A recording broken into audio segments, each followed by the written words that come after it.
Bonjour à tous, je suis ravie d'être avec vous aujourd'hui. Nous allons parler des méthodes de cuisson. En effet, une fois que nous avons acheté nos aliments qui sont dans notre frigidaire ou dans nos placards, et avant de les mettre sur notre table, nous allons devoir les préparer. Faut-il les manger crus? Faut-il les manger cuits? Regardons ensemble quelles sont les meilleures méthodes et les meilleurs outils. Bien sûr, on peut manger nos aliments crus. C'est une tendance qu'on appelle le crudivorisme. L'intérêt de cette méthode est de garder l'ensemble des qualités nutritionnelles de nos aliments qui ne sont pas altérées par la cuisson, donc la chaleur. Par exemple, la vitamine C sera parfaitement conservée. Bien sûr, manger cuit n'est absolument pas incompatible avec manger cru. Du reste, il est recommandé de consommer une portion de crudité par jour. Bien sûr, l'enjeu de la cuisson sera de préserver les qualités nutritives de nos aliments et ainsi de permettre à notre organisme de mieux les assimiler. Commençons par les cuissons à privilégier avec la cuisson vapeur. La cuisson vapeur, le plus petit cuit vapeur du monde, très simple, la marguerite.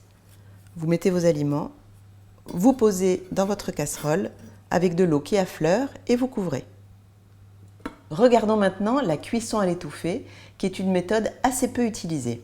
Vous mettez vos aliments dans une casserole qui a un fond très épais et votre aliment cuira à la température adéquate avec l'eau de l'aliment lui-même. Pas besoin de rajouter d'eau, vous maximisez les qualités nutritionnelles et le goût de vos aliments. Poursuivons avec la cuisson en papillote. Bien sûr, on utilisera un papier sulfurisé. Il existe aussi des ustensiles comme celui-ci, en silicone platinium, qui conviendra parfaitement pour des cuissons au four.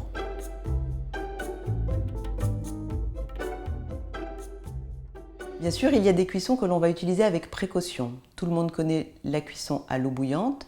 Le problème, c'est que vitamines et minéraux vont s'échapper dans l'eau de cuisson. Bien sûr, l'autocuiseur ou la cocotte minute, qui nous fait gagner du temps, mais hélas, laisse partir également les minéraux et les vitamines dans l'eau de cuisson de nos aliments.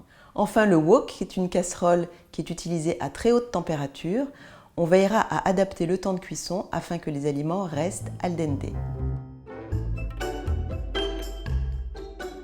Bien sûr, il y a aussi des méthodes de cuisson à éviter. Le barbecue, qui, par sa méthode de cuisson, va déposer des fumées toxiques sur les aliments qui aujourd'hui sont démontrés cancérigènes. Bien sûr, les fritures sont à éviter pour deux raisons. Tout d'abord parce qu'elles brûlent les aliments et aussi parce que les huiles, souvent, ne sont pas adaptées aux hautes températures de friture. Bien sûr, le micro-ondes, pour terminer. Aujourd'hui, méthode controversée, l'usage voudrait que l'on attende 10 minutes avant de consommer l'aliment qui a été cuit par micro-ondes. Bien sûr, il y a des matériaux aujourd'hui à ne plus utiliser. L'aluminium en fait partie. On sait aujourd'hui qu'il provoque des maladies, neurodégénératives notamment, dans certains cancers également. L'aluminium passe dans les aliments lors des cuissons, notamment d'aliments acides. Bien sûr, qui n'a pas une poêle en téflon dans son placard? Le problème de ces ustensiles, c'est la longévité. Ils sont bien souvent abîmés. Se dégage ainsi une molécule toxique qui va contaminer nos aliments. On évitera donc l'usage de ces poêles abîmées qu'on remplacera par des poêles en inox. Les ustensiles en cuivre, dont l'inconvénient majeur est l'oxydation, puisque se forme une pellicule qui va s'appeler le verre de gris, extrêmement toxique, qui contaminera nos aliments. On veillera donc à éviter l'utilisation de casseroles en cuivre.